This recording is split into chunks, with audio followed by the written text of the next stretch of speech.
ফুলের শুভেচ্ছা দিয়ে লাইভ অনলাইন ফেসবুক ইউটিউব শিক্ষার্থীদের ক্লাসে অংশগ্রহণ করার জন্য অভিনন্দন। সুপ্রিয় শিক্ষার্থীবৃন্দ, তোমরা অবশ্যই ভালো আছো, আমিও ভালো আছি। ভালো থাকায় আমার কামনা। সবাই তোমরা আমার স্রষ্টার কাছে বলবে যে আমার স্যার যেন ভালো থাকে।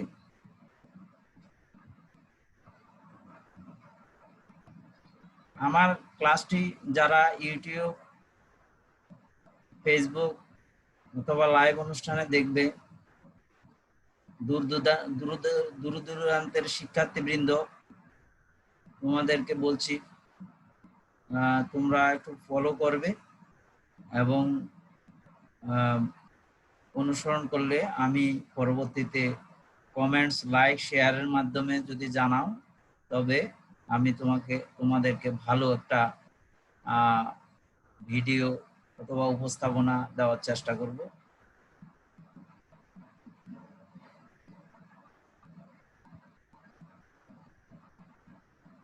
বিষয় ফিনান্স, ব্যাংকিং ও বীমা, প্রথম পত্র, শ্রেণী একাদশ অথবা দ্বাদশ। আমরা যেহেতু দুই বিষয়ে প্রথম বর্ষে পড়িয়ে থাকি অথবা দ্বিতীয় বর্ষেও পড়াই, সেজন্য তোমরা যারা পরীক্ষার্থী রয়েছে অথবা বর্তমানে দ্বাদশ শ্রেণীতে, তোমাদের অবশ্যই এখন এই অঙ্কগুলো চর্চা করবে, সেজন্য ক্লাসটা দেওয়া। আর লাইভ অনুষ্ঠানে যারা দেখছো, তোমরা তোমাদের আরেকজন স্যার অসুস্থ, তার জন্য দোয়া আশীর্বাদ করবে। তার অনুপস্থিতিতে আমি একটি অনির্ধারিত ক্লাস নেওয়ার চেষ্টা করছি। তারিখ 1-10-2020, পাঠ পরিচিতি, অধ্যায় তৃতীয় অধ্যায়, অর্থের সময়মূল্য। পাঠ শিরোনাম: অর্থের সময়মূল্য সংক্রান্ত জ্ঞানমূলক, অনুধাবনমূলক ও গাণিতিক সমস্যার সমাধান। সেখানে একটি সৃজনশীল প্রশ্ন রয়েছে। পাঠ উপস্থাপক: বিষ্ণুপদ দে, বিভাগীয় প্রধান, ব্যবস্থাপনা বিভাগ। তাত্ত্বিক দিক নির্দেশনা: ছোট প্রশ্ন যেগুলো জ্ঞানমূলক, 1 নম্বরের জ্ঞানমূলক প্রশ্ন উত্তর। প্রথম প্রশ্ন হলো, অর্থের সময়মূল্য কি? অর্থের সময়গত তারতম্যের কারণে অর্থের যে মূল্য হ্রাস বৃদ্ধি হয় তাকে অর্থের সময়মূল্য বলে। 2, অর্থের সময় পছন্দনীয়তার 3টি কারণ কি কি? অর্থের সময় পছন্দনীয়তার 3টি কারণ হলো, প্রথম হলো নগদ অর্থের ব্যবহার, নগদ অর্থের ভোগের প্রবণতা, তারপরে ভবিষ্যৎ ঝুঁকিপূর্ণ এবং মুদ্রাস্ফীতি। এই 3টি কারণে অর্থের সময় পছন্দনীয়তার কারণ। অর্থের সময় পছন্দনীয়তার 3টি কারণে, তিন কারণ। বর্তমান মূল্য কি? ভবিষ্যতে প্রাপ্তব্য কোনো অর্থের বর্তমানে যে মূল্য তাকে বলা হয় বর্তমান মূল্য। ভবিষ্যতে প্রাপ্য এককালীন অর্থের বর্তমান মূল্য নির্ণয়ের সূত্রটি কি? আমরা এখানে সূত্র নির্ণয়, যে বর্তমান মূল্য নির্ণয়ের সূত্র, এটা ভাগভিত্তিক ফর্মুলা। ভবিষ্যৎ মূল্যকে 1+i/n দিয়ে ভাগ করলে বর্তমান মূল্য, প্রেজেন্ট ভ্যালু পাওয়া যায়। তাহলে এই সূত্রটি এভাবে দেখবে।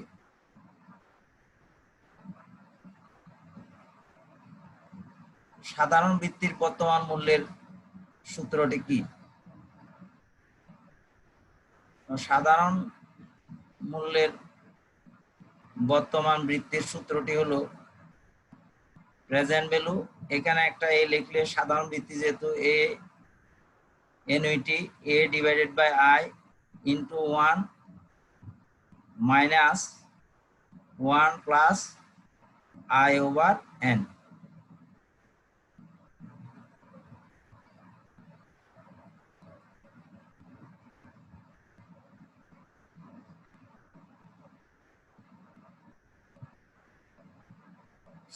অগ্রিম বৃত্তি নির্ণয়ের বর্তমান মূল্যের সূত্রটি কি? এখানে 6 নম্বরে আছে অগ্রিম বৃত্তি, যেহেতু প্রেজেন্ট ভ্যালু অ্যানুইটি ডিউ, এখানে অ্যানুইটি ডিউ কথাটা লিখলে ভালো হয়, is equal to a divided by i into 1 plus i into 1 minus 1 divided by 1 plus i over n। আমরা এইভাবে সূত্রটি মুখস্থ করব। প্রান্তীয় মূল্য কি? ভবিষ্যৎ মূল্য ও প্রান্তীয় মূল্য। প্রান্তীয় মূল্য ভবিষ্যৎ মূল্য কি একই? অবশ্যই প্রান্তীয় মূল্য ভবিষ্যৎ মূল্য একই। তাহলে ভবিষ্যৎ মূল্য অর্থাৎ বর্তমানে কোনো অর্থ ভবিষ্যতের জন্য যদি বিনিয়োগ করা হয় একটা নির্দিষ্ট সময়ের জন্য, নির্দিষ্ট সময় পরে যে মূল্য পাওয়া যায় তাকে বলা হয় ভবিষ্যৎ মূল্য। ভবিষ্যৎ মূল্য কি কি উপাদানের উপর নির্ভর করে? ভবিষ্যৎ মূল্য যেহেতু বর্তমানের সাথে সুদের হার এবং সময়ের উপর নির্ভর করে এটা নির্ণয় করা হয়, সেহেতু এটি একটি গুণভিত্তিক ফর্মুলা, অর্থাৎ সুদের হার এবং সময়ের উপর নির্ভর করে ভবিষ্যৎ মূল্য। একই মেয়াদে সুদের হার বৃদ্ধি পেলে ভবিষ্যৎ মূল্যের কি প্রভাব পড়বে? একই মেয়াদে সুদের হার বৃদ্ধি পেলে অবশ্যই ভবিষ্যৎ মূল্য বেড়ে যাবে, যেহেতু এটা গুণভিত্তিক ফর্মুলা। আই অথবা এন যেটির মান বাড়বে সেই ক্ষেত্রে ভবিষ্যৎ মূল্য বাড়বে। সুদের হার নির্ণয়ের ক্ষেত্রে প্রধান বিবেচ্য বিষয়সমূহ কি কি? সুদের হার নির্ণয়ের ক্ষেত্রে প্রধান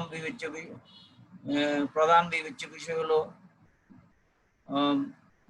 বর্তমান মূল্য অথবা ভবিষ্যৎ মূল্য অথবা সময়, এই তিনটি বিষয় বিবেচনা করা হয়। এই তিনটি হ্রাস বৃদ্ধির ফলে সুদের হার হ্রাস বৃদ্ধি হয়। আর সুদের হার নির্ণয়ের ক্ষেত্রে আরো একটি মুদ্রাস্ফীতি, তারপরে বাজারের বিভিন্ন অবস্থা ও বিবেচনা করতে হয়। এককালীন ভবিষ্যৎ মূল্যের সূত্রটি কি? এককালীন ভবিষ্যৎ মূল্যের সূত্রটি future value into future value is equal two present value into 1 plus i over n। সাধারণ বার্ষিক বৃত্তির ভবিষ্যৎ মূল্যের সূত্রটি কি? সাধারণ ভবিষ্যৎ মূল্যের বার্ষিক বৃদ্ধির সূত্রটি হলো a divided by i into future value is equal to a divided by i is equal to 1 plus i over n minus 1।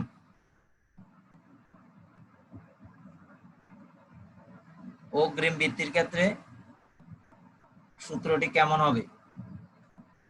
অগ্রিম বৃত্তির ক্ষেত্রে সূত্রটি হবে future value annuity due is equal to a divided by i into 1 plus i over 1 plus i into 1 plus i over n minus 1।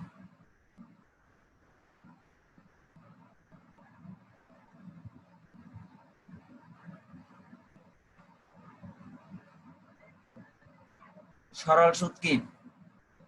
যদি আসল টাকার উপরে সুদ নির্ণয় করা হয় তখন তাকে বলা হয় সরল সুদ। এখানে সুদের উপর কোনো সুদ নির্ণয় করা হয় না। সরল সুদের সূত্রটি কি? সরল সুদের সূত্রটি হলো future value is equal to P plus P into PNI. তো এক্ষেত্রে সরল সূত্রের ভবিষ্যৎ মূল্যের সূত্র, কিন্তু এখানে সরল সুদের সূত্র যেহেতু বলা হয়েছে, সরল সূত্রের সূত্রটি কি? সরল সুদ ইজ ইকুয়াল টু পিএনআই। পিএনআর বলা যায়, পিএনআর আসল টাকা সময় গুণ সুদের হার। 17 চক্রবৃদ্ধি সুদ কি? যখন সুদ এবং সুদ আসলের উপর, যখন আসল এবং সুদের উপর অর্থাৎ সুদ আসলের উপরে সুদ নির্ণয় করা হয় তখন তাকে বলা হয় চক্রবৃদ্ধি সুদ। কোন ক্ষেত্রে কার্যকরী সুদের হার নামিক সুদের হার অপেক্ষা বেশি? যে ক্ষেত্রে সুদের হার বছরে বহুবার গণনা করা হয় সেই ক্ষেত্রে নামিক হারের চেয়ে কার্যকরী সুদের হার বেশি। কার্যকরী সুদের হার এবং নামিক সুদের হার তখনই সমান হয় যখন বছরে একবার সুদ গণনা করা হয়। 19 ইএআর এর পূর্ণরূপ কি? Effective interest rate.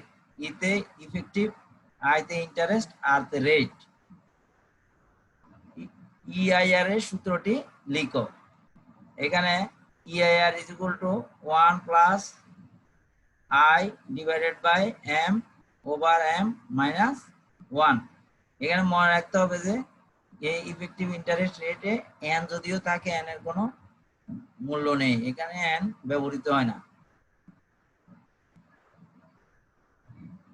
সময়রেখা বর্তমান অথবা ভবিষ্যতের যে কোনো অর্থ, যে কোনো যে সময় যে রেখার মাধ্যমে বর্তমান অর্থ ভবিষ্যতে কি পরিমাণ পাওয়া যাবে, যে রেখার মাধ্যমে যে দেখানো হয় তাকে বলা হয় সময়রেখা।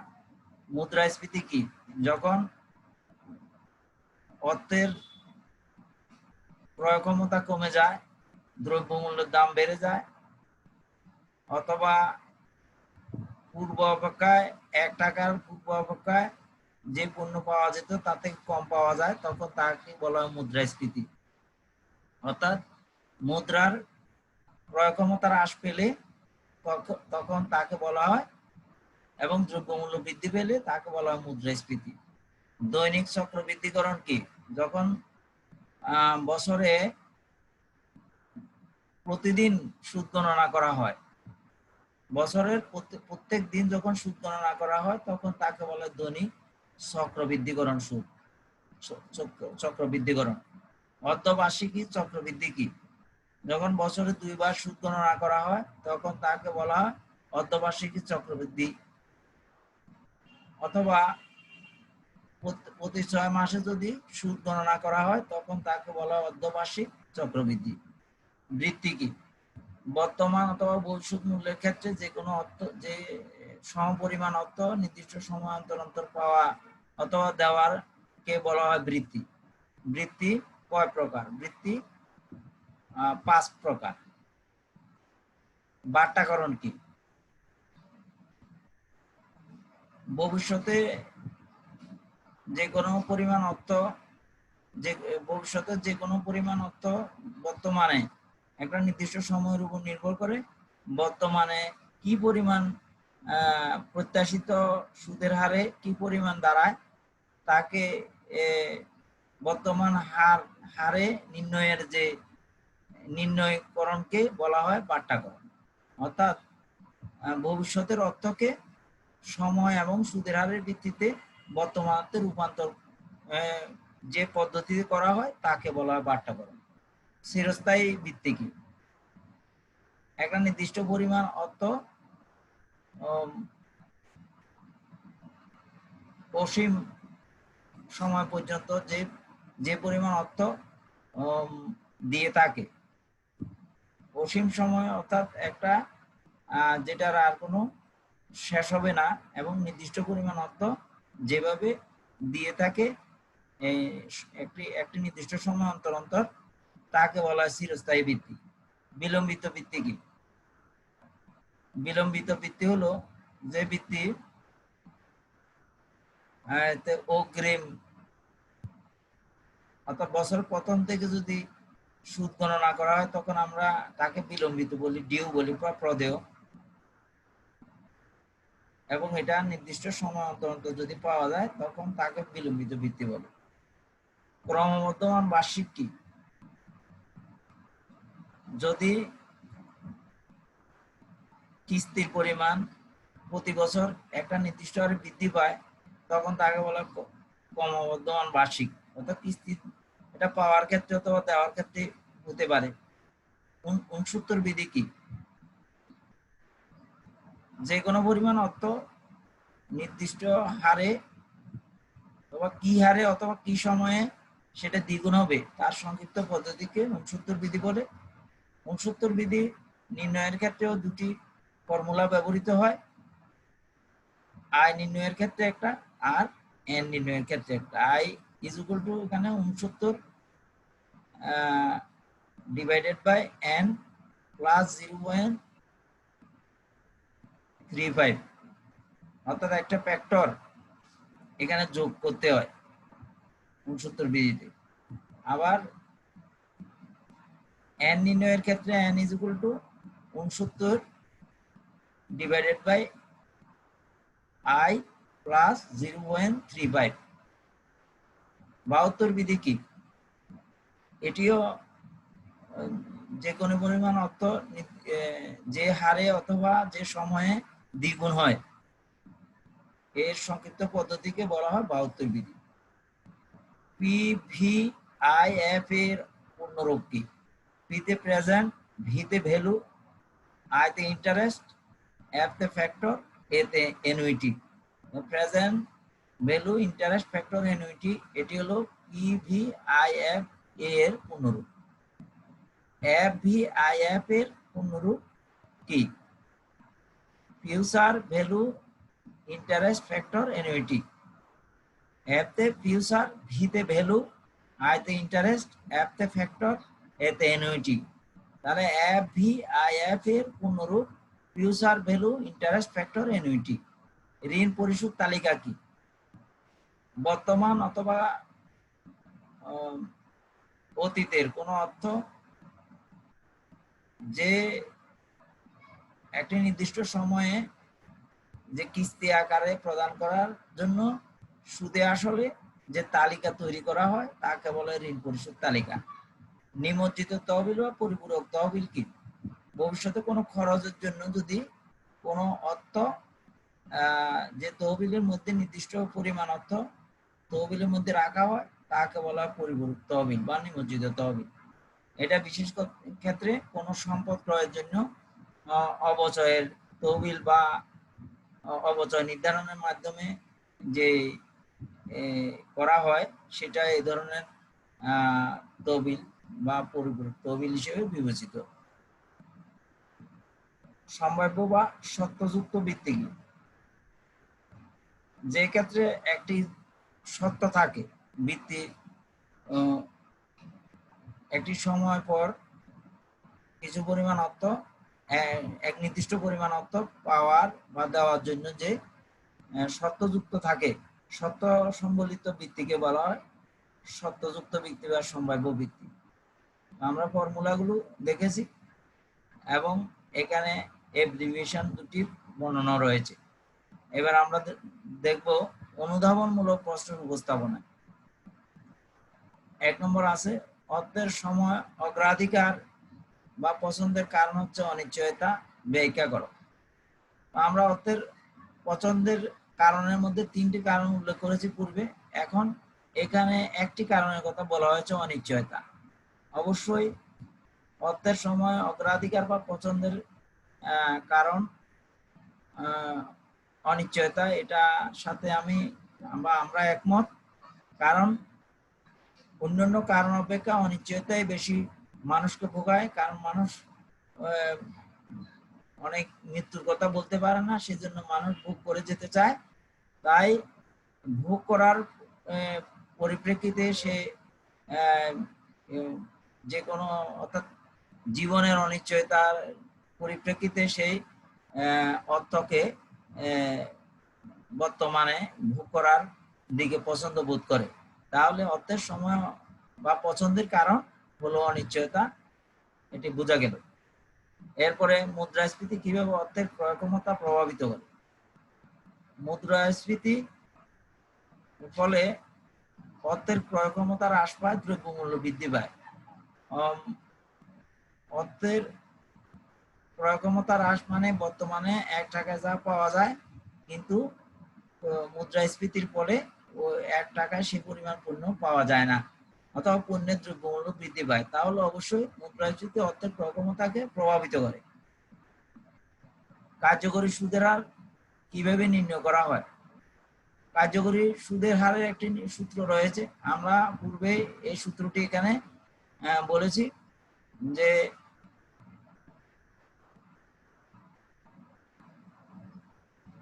EIR is equal to 1 plus I divided by M over M minus 1। কার্যকরী সুদের হার এই সূত্রের মাধ্যমে নির্ণয় করা হয়, আর এই সূত্রটি নির্ভর করে বছরে কয়বার সুদ গণনা করা হয় তার উপর। যদি বছরে একবার সুদ গণনা করা হয় তাহলে কার্যকরী সুদের হার এবং নামিক সুদের হারের কোনো পার্থক্য হয় না, তাহলে কার্যকরী সুদের হার সম্পর্কে বলা হলো, এখানে বোঝা গেল। এরপরে চক্রবৃদ্ধি সুদ নির্ণয়ের প্রক্রিয়াটি ব্যাখ্যা করো। চক্রবৃদ্ধি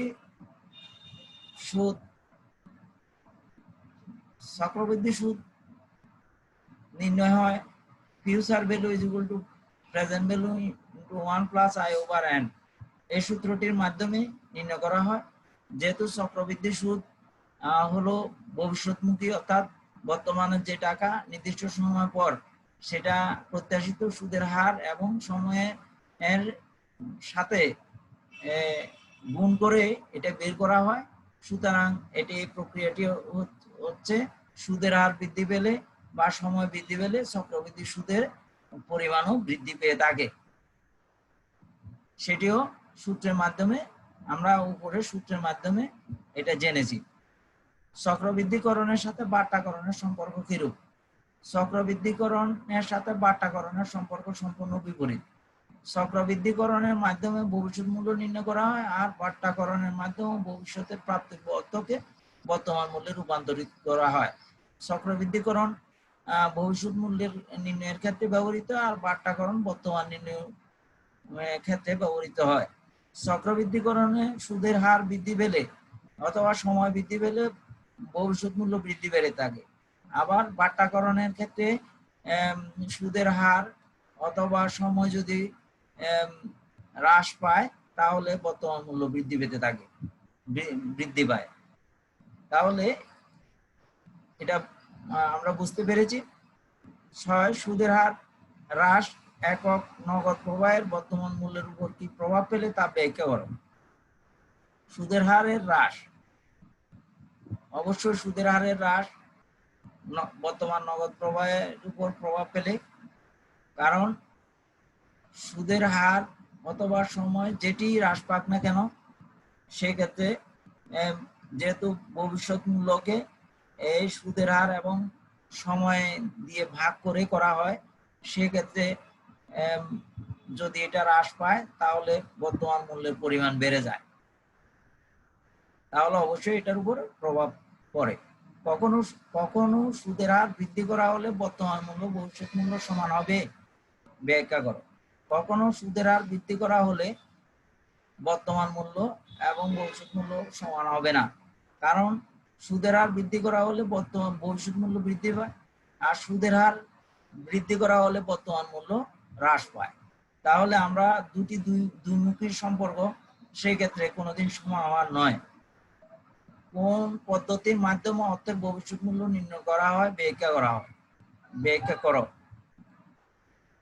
চক্রবৃদ্ধিকরণের মাধ্যমে অর্থের ভবিষ্যৎ মূল্য নির্ণয় করা হয়। বর্তমান মূল্য সাথে সুদ এবং সময়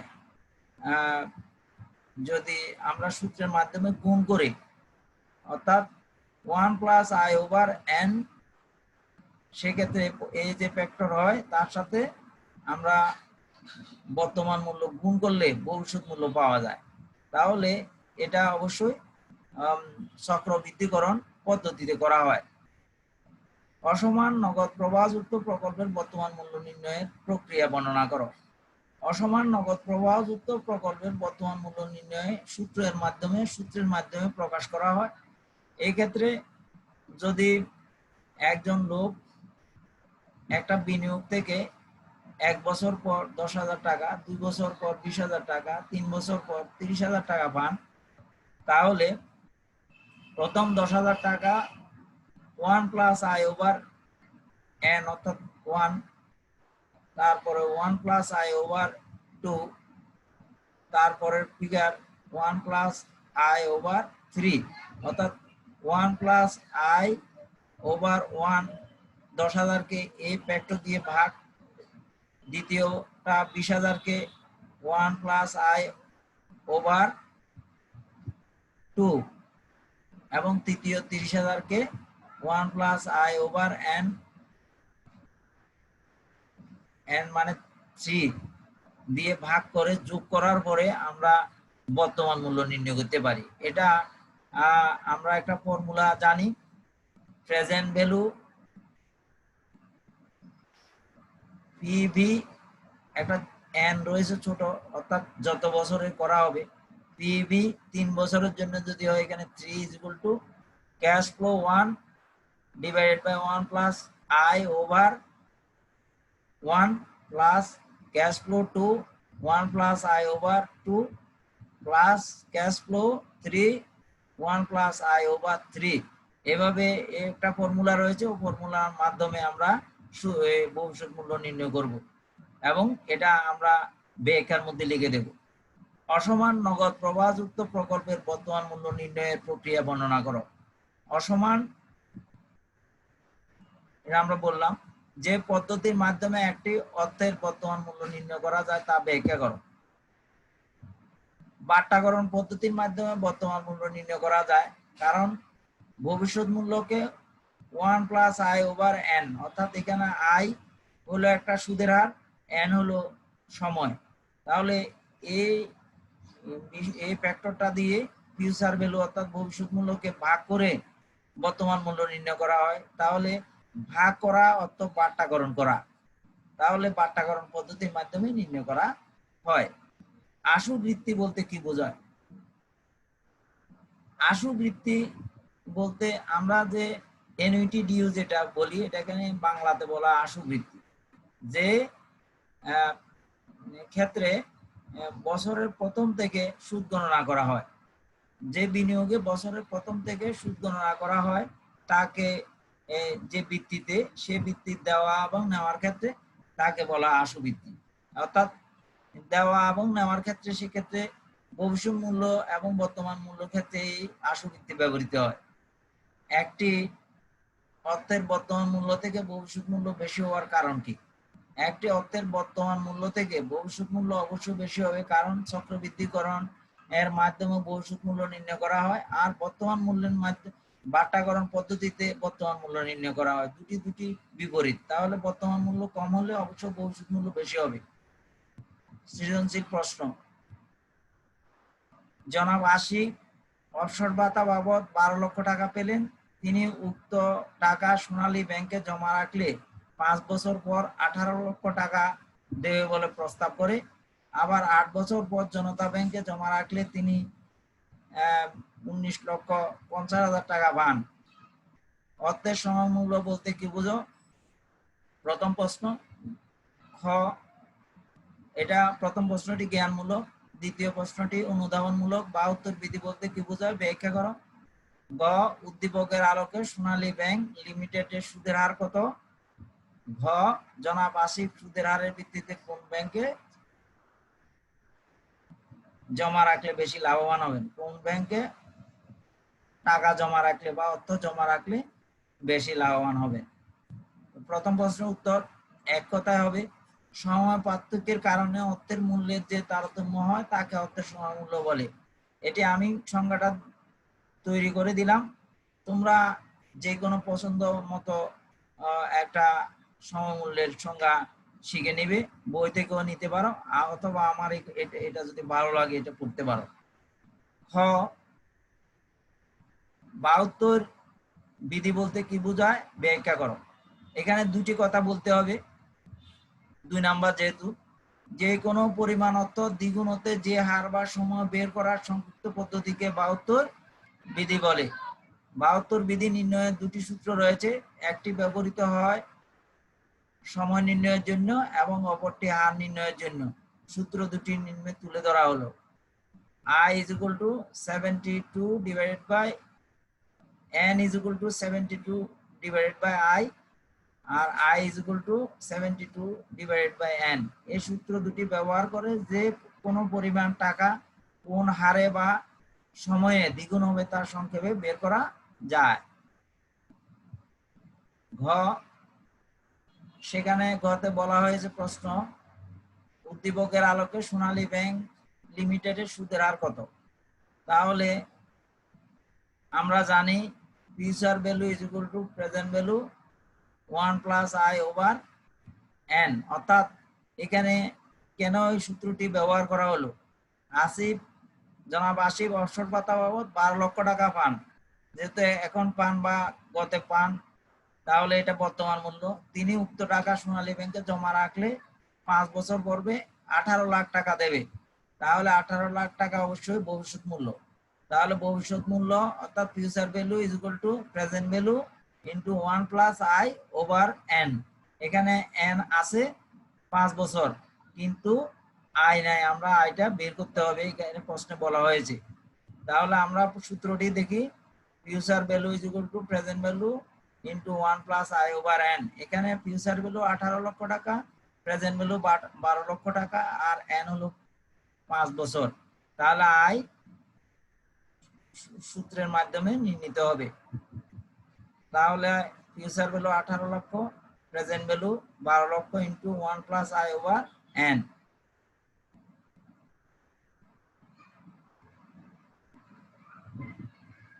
এখানে এই অংশটুকু এদিকে আনলে আর এটি এদিকে নিলে এভাবে পরের লাইন লেখা যাবে। এরপরে এই অংশটুকু রেখে দিলাম। 18 লক্ষকে 12 লক্ষ দিয়ে ভাগ করলে 1.5 হয়। এটা আমরা লগ করেও বের করতে পারি, কিন্তু আমরা সহজে এটা বের করে যাই রুটের মাধ্যমে। 1 প্লাস আই, এদিকে আমরা √5 করে দেব। এই ক্যালকুলেটরে এই ধরনের একটি চিহ্ন রয়েছে 3 রুট, এখানে একটা সংখ্যা এ ধরনের খালি ঘর, √3 এটা মুছে দিয়ে যদি 5 দিই আর 1.5 দেওয়ার পরে এখানে যদি সমান দেওয়া হয় তখন 1.0845 হয়। i is equal to 1.0845। এখানে এক ছিল, এটা এখানে বিয়োগ হয়ে যাবে 0.0845, 8.45%, অর্থাৎ 8.4% আই এর হার। যেহেতু এখানে 0.0845 হয়েছে, কিন্তু এখানে পার্সেন্ট অর্থাৎ 100 দিয়ে গুণ করতে হবে, যে কোনো হারকে শতকরা হারে প্রকাশ করতে হবে। অর্থাৎ জনাব আসিফ সোনালী ব্যাংকে বিনিয়োগ করলে 8.45% হার সুদ পাবে। এবার আমরা দেখি ঘ প্রশ্নে কি বলা হয়েছে। ঘ প্রশ্নে বলা হয়েছে জনাব আসিফ সুদের হারের ভিত্তিতে কোন ব্যাংকে জমা রাখলে বেশি লাভবান হবেন। তাহলে এটা অবশ্যই সুদের হার যেখানে বেশি সেখানে রাখলে তিনি লাভবান হবেন। তো সুদের হার বেশি এর জন্য আমরা একটা আবার ফর্মুলা একইটা অ্যাপ্লাই করব। Future value is equal two present value into 1 plus i over N. Future value এখানে জনতা ব্যাংকে 19,50,000 টাকা, প্রেজেন্ট ভ্যালু 12 লক্ষ টাকা, এন হলো 8 বছর পর। তাহলে আমরা আগের মতো ফর্মুলায় ব্যবহার করব, future value is equal to present value into 1 plus I over n মানে 8। আমরা এটাকে এদিকে নেব, এটাকে এদিকে নেব, দুই দিকে পক্ষান্তর করব, কোনো সাইনের কোনো বেশ কম হবে না। এরপরে 1 প্লাস I ওভার 8, আমরা 19,50,000কে 12 লক্ষ দিয়ে ভাগ করলে 1.625 পাবো। 1 প্লাস I, এদিকে আমরা 8 রুট ওভার করলে 1.625 কে আগের মতো, তাহলে পাবো 1.0626। এখান থেকে এক বিয়োগ গেলে 0.0626 is equal to 6.26%। অর্থাৎ জনাব আসিফ জনতা ব্যাংকে বিনিয়োগ করলে 6.26% হারে সুদ পাবে। অতএব তিনি সুদের হারের ভিত্তিতে সোনালী ব্যাংকে, এখানে ব্যাংকে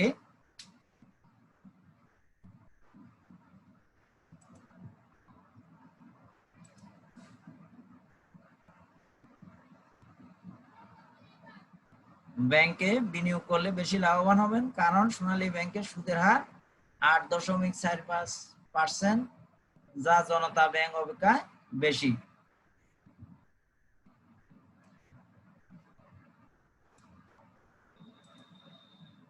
তাহলে আমাদের উচ্চতর দক্ষতার প্রশ্ন সমাধান হয়ে গেল। তো আমরা ক্লাসের প্রায় শেষ পর্যায়ে এসেছি। দূরের এবং কাছের যারা আমার ক্লাস শুনছো অথবা শুনে থাকবে, তারা আমার চ্যানেল ইউটিউব বিষ্ণুপদ দেব সাবস্ক্রাইব করবে এবং প্রয়োজনীয় ক্লাসের জন্য মন্তব্য লিখবে। তখন আমি ওই মতে তোমাদের না বোঝার বিষয়গুলো আমি উপস্থাপন করব। তোমরা ভালো থেকো, স্রষ্টা তোমাদের কল্যাণ করুক। আর সারা বাংলাদেশে যত শিক্ষার্থী রয়েছে, আমরা এখন গ্লোবাল টিচার, আমরা যে কোনো বিষয় উপস্থাপন করলে তোমরা তোমাদের প্রয়োজন মতো বিষয় দেখে নিবে এবং ভালো থাকবে, সুস্থ থাকবে, ঘরে অবস্থান করবে, সামাজিক দূরত্ব বজায় রেখে চলবে এবং আবার তোমাদের সাথে দেখা হবে। আজকে এখানে বিদায় নিচ্ছি, ভালো থেকো।